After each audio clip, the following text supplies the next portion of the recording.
June, we celebrated our 31st anniversary.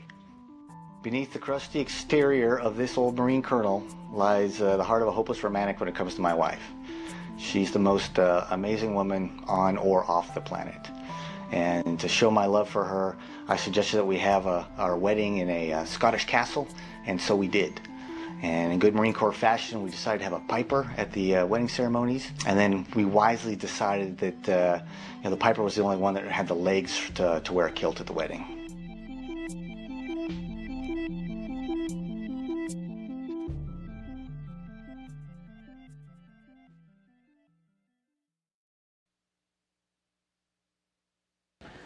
And then again, 5 things you might not know about Randy Bresnik strapped into the Soyuz rocket. Getting a look at the very top, Soyuz itself, and the very top, that cone-shaped structure is where the very top of the Soyuz, there's a launch shroud around it right now that'll protect it during the early stages of the launch. That'll drop away once they're a few minutes into their flight. Right now, though, we're 12 minutes, 48 seconds and counting away from liftoff, scheduled at 10:41 a.m. Central, 11:41 a.m. Eastern.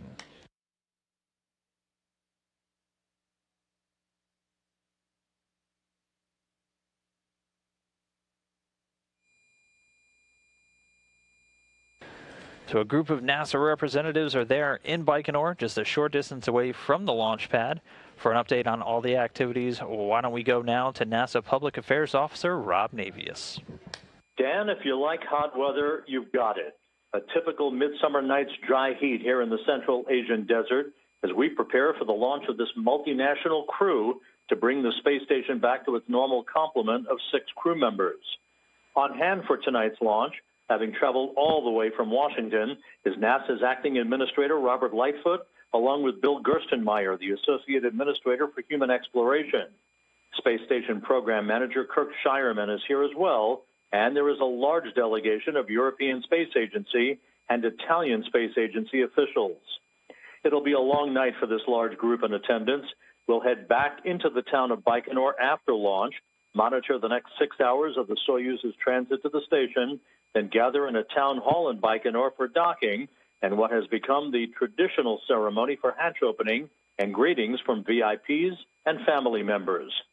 This kicks off a jam-packed period of activity that will culminate just 5 weeks from now with the return of Peggy Whitson, Jack Fisher, and Fyodor Yurchikhin from the station, and the launch just 10 days later of Alexander Mazurkin, and for the first time since 2010, 2 Americans on a Soyuz, Mark Vande Hei and Joe Acaba. Busy would be an understatement, but we're all set to go, Dan. So with that, now back to you at Mission Control in Houston.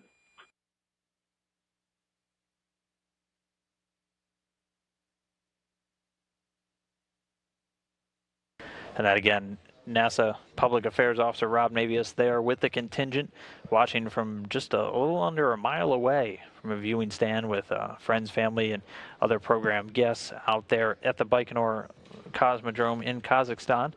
And we are under 10.5 minutes away from liftoff. So at this point, the vehicle gyros, the onboard flight data recorders, all activated momentarily, actually, but getting ready just a little over 10 minutes away from the planned liftoff.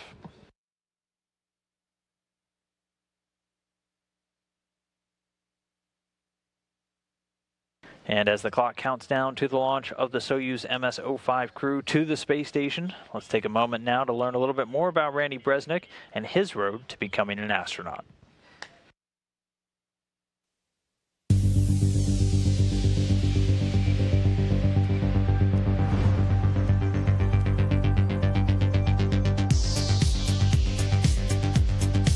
I feel like I grew up, taking photographs because my grandfather was a professional photographer.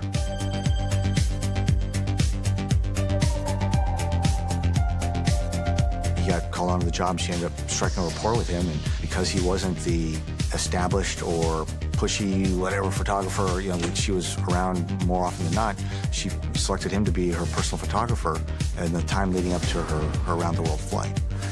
He told me a story at how he was supposed to go on the flight, and that because his photographic equipment and he were taking up gas weight, they elected to ditch the photographer. Once she disappeared, he actually ended up locking away all the negatives in his repository until it was coming from a 50th anniversary of her disappearance, when he actually went back and pulled them out. And then he spent the rest of his life going around and talking to people about his experience with her and showing his photographs. And so, I have fond memories of being a young kid in his dark room and watching, paper go through and get exposed, and then have the images come to life in the pan, and then drying them out, and just the old school photography. And so I grew up my whole life just taking photographs, trying to capture the beauty of the moment or the scene to be able to share with other people. And certainly that extension, was something I was really looking forward to on my first flight, to take pictures of our planet. And I was not, disappointed with the view. You could sit there all day, every orbit, and take pictures. You don't go over the same part of the Earth, every orbit, because the Earth's moving.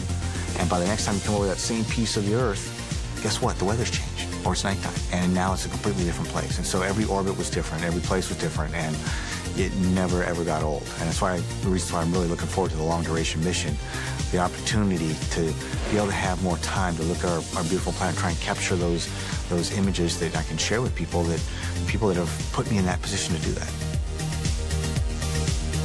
I'm Randy Bresnik, and I'm fortunate enough to be one of your astronauts.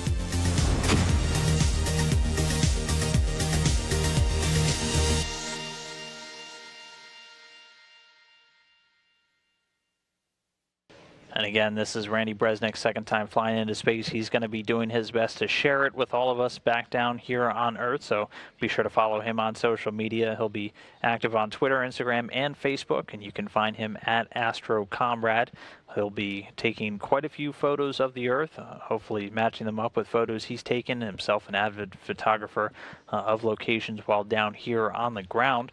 But if you ever want an inside look at what it's like to be in space, following them on social media can be your best way. So be sure to check him out, and a special thanks to everybody following his launch today, especially to our friends in the Marine Corps getting ready to watch one of their own launch off planet Earth and head towards the International Space Station. Bresnik actually passed along, we've heard intermittently, but music regularly pumped into the cabin for the crew prior to launch. And then one of the songs that he had on request was the President's own version of the Marine Corps hymn coming into the Soyuz today, getting him ready to leave the planet. This is a live view inside of the cabin. You can see Bresnik at the top of your screen, and just next to him, Sergei Ryazanskiy in the center seat, and then just off screen, Paolo Nespoli. We are only 6 minutes away from launch.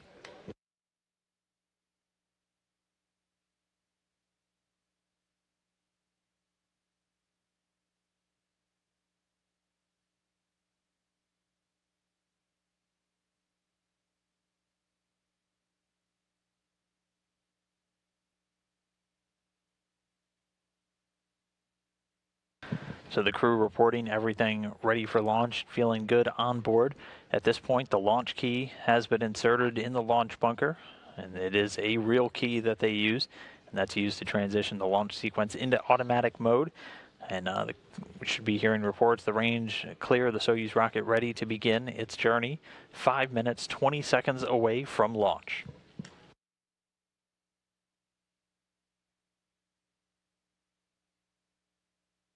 And confirm the launch key is inserted.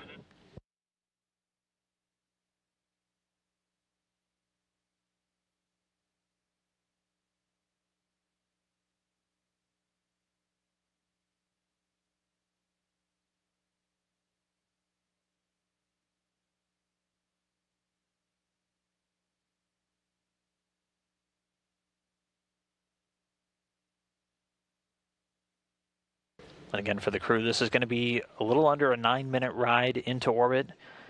All three stages together will burn for about 8 minutes and 45 seconds. The first stage providing the initial leg work, the core stage and the 4 strap-on boosters firing for about the first minute and a half, carrying the crew off the pad in Baikonur.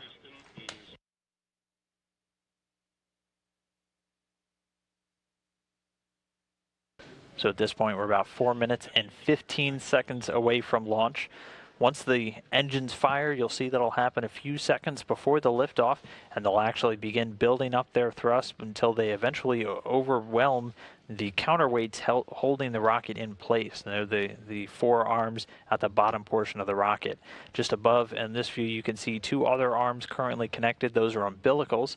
One will disconnect just about 45 seconds before launch, and then the lower one will disconnect at about 15 seconds before launch.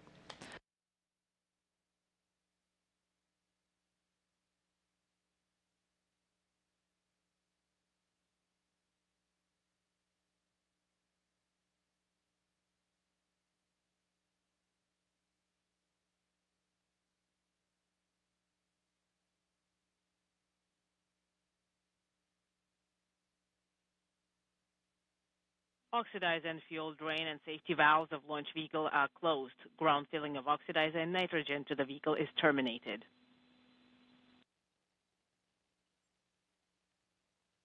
So at this point, the fuel flow to the vehicle has been terminated. The crew member is closing their helmets, putting them on suit oxygen, and all the commander's cockpit displays and controls have been activated. All the onboard systems switched to onboard control. One of the other milestones is all the fuel lines and the other elements of the rocket are purged, or basically purged with nitrogen. So they use nitrogen to fireproof them, removing any excess vapors, fuel, and oxidizer. Getting confirmation the booster tank now being pressurized for flight. This helps to optimize the flow of that fuel and helps add some structural support to the rocket itself.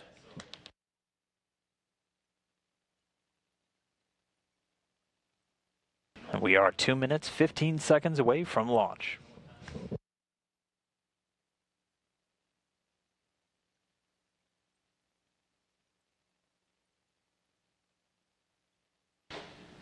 The Soyuz spacecraft again sitting at the top.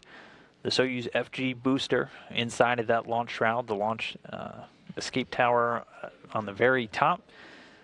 The four strap-on boosters in the core stage will ignite in just a little under 2 minutes. We're 1 minute 45 seconds away from launch. Again, you'll see the rockets ignite. They'll fire for a few seconds, and then once they're at their maximum thrust, they'll actually overpower all of those counterweights, and the Soyuz will lift off from pad number 1 in Baikonur. 1 minute 30 seconds away from launch. Again, at this point, the propellant feed into the rocket has already been terminated, and the booster tank is pressurized for flight.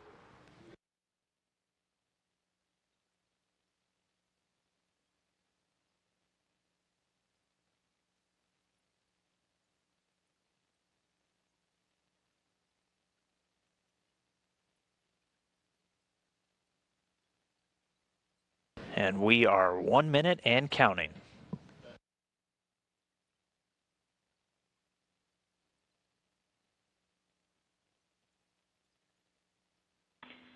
Vehicle to internal power. So the vehicle now on internal power, and you can see that first umbilical breaking away.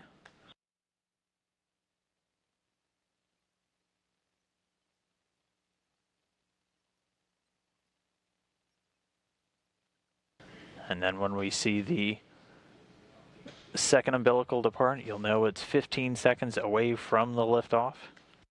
Again, not tracking any issues with the vehicle, everything pointing to go, where it should be about 20 seconds away from launch. Vehicle to internal power. Auto sequence initiated. Vehicle now on internal power. The launch command has been issued. You can see the rocket engines firing. Second umbilical tower. Power is going to start ramping up. Engine turbopumps at flight speed. Engines at maximum. Turbo pumps at flight speed and liftoff. Sergei Ryazanskiy, Randy Bresnik, and Paolo Nespoli rocketing away from Baikonur and on their way to the International Space Station. And liftoff. You can see the very bright first stage engines cutting across the night sky there on Baikonur. 25.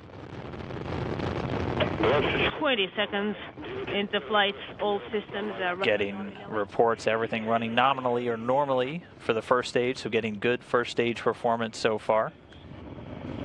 Soyuz delivering about 930,000 pounds of thrust with those 4 boosters and the single core engine. Is nominal. They're going to be burning liquid fuel for the first 2 minutes and 6 seconds of the flight.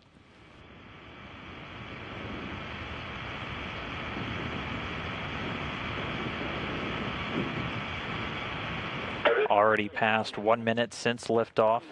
Velocity already approaching 1,100 miles per hour for the Soyuz spacecraft. Your pitch nominal. Copy. 70 seconds into flight. Everything's nominal on board. And continuing to get good reports from the controllers in Baikonur. Everything looking good with the rocket so far as the first stage continues onwards. Into flight. Everything's nominal on board.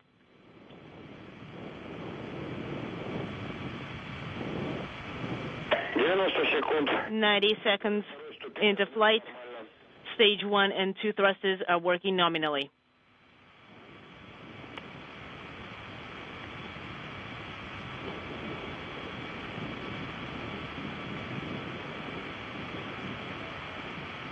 So we roll, pitch, and yaw are nominal. And we have confirmation that the escape tower has been jettisoned, and there you can see the 4 strap-on boosters flying away, making something known as the Korolev Cross. The 4 strap-on boosters now detached. The first stage has done its job, and then the core stage of the second stage continuing to burn now. At this point, the rocket already 48 miles in altitude, traveling, or rather 28 miles in altitude, the Soyuz traveling at over 3,300 miles per hour. 150 seconds and into flight. Second stage, thrusters are working nominally. And everything continuing to look good with the second stage. Getting confirmation from the visiting vehicle officer that the launch shroud, so that protective shroud around the Soyuz spacecraft, has been jettisoned. So Soyuz now exposed during the additional climb to orbit. Seconds. All parameters are nominal. At this point, a little over 3 minutes since launch, the Soyuz rocket traveling at a speed of over 4,700 miles per hour.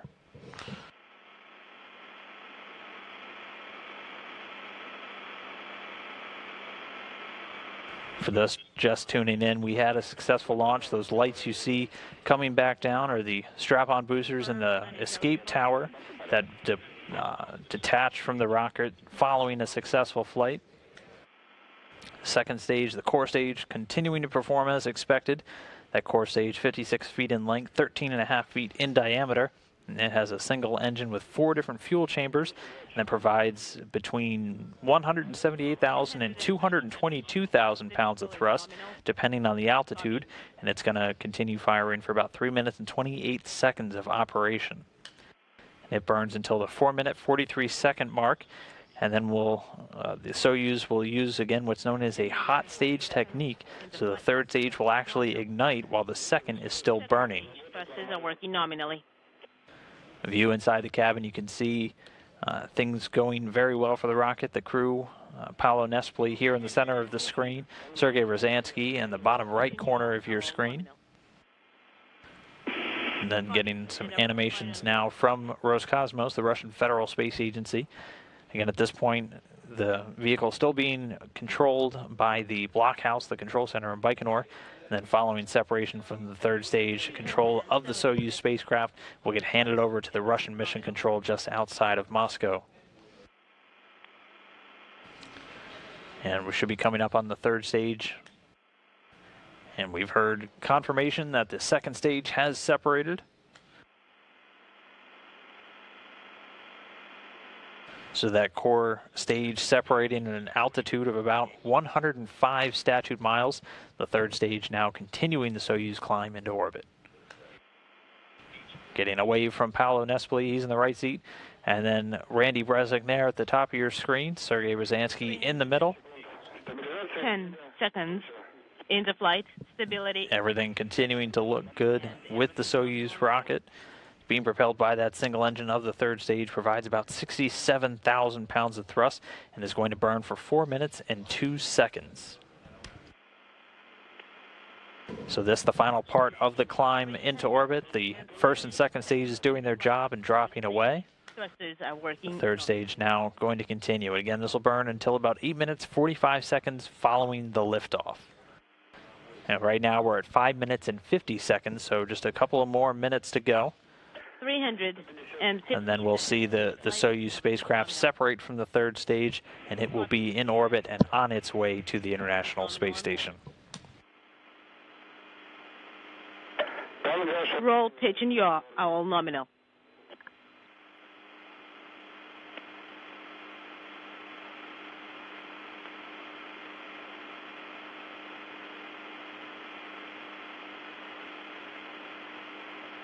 .380 seconds into flight. Third stage thrusters are working nominally.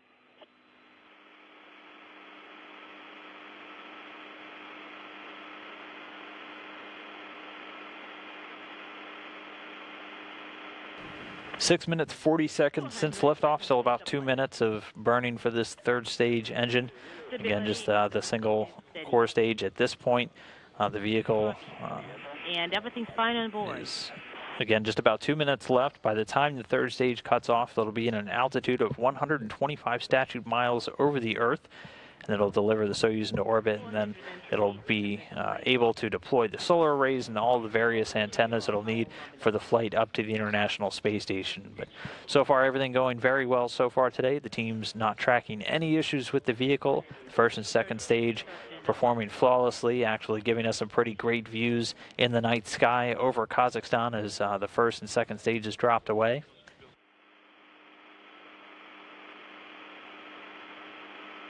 Seven and a half minutes into the flight. At this point, the Soyuz rocket actually traveling at almost 13,500 miles per hour, ultimately going to climb up to about 17,500 miles an hour, the speed the space station's traveling at, and then it'll begin its chase down of the vehicle. 470 seconds into flight. Third stage thrusters are working nominally. And so we're at about 8 minutes into the flight, so just a little over 40 seconds now remaining of powered flight for the Soyuz rocket. We'll keep an eye in the cabin here as you will see the astronauts get a bit of a jolt when that third stage cuts off and drops away. But once that's complete, they'll be in their preliminary orbit, be able to start chasing down the International Space Station. 500 seconds into flight.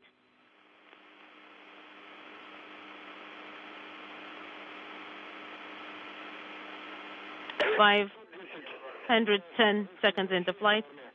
Roll, pitch, and yaw are all nominal.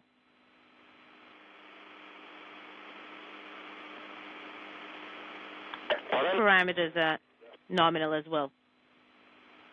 And there you see the crew members getting a bit of a jolt, that signifying the third stage has cut off. Getting the confirmation here that it has indeed separated. And I am handing you over. And so there we have it. Sergei Rosansky, Randy Briznik, and Paolo Nespoli in orbit. Their Soyuz spacecraft now about 125 miles over planet Earth. Guys, we read you loud. Third stage performs an avoidance maneuver and then drops away. All right, work per page 35. And getting confirmation from the visiting vehicle officer, all of the antennas and the solar arrays have been deployed, so that's always a good sign. The Soyuz now going to orbit at this altitude that's going to be raised over the next 6 hours by a series of different burns to place it in close proximity to the International Space Station. But a flawless launch, a flawless opening of all of those antennas and arrays. The crew now in orbit control of the spacecraft from here on out will be overseen from the Russian Mission Control Center just outside of Moscow. But a very happy Rosansky, Briznik, and Nespoli obviously in space and on their way towards the International Space Station. And you will be sending the RDR command via KRL command data link in 10 seconds.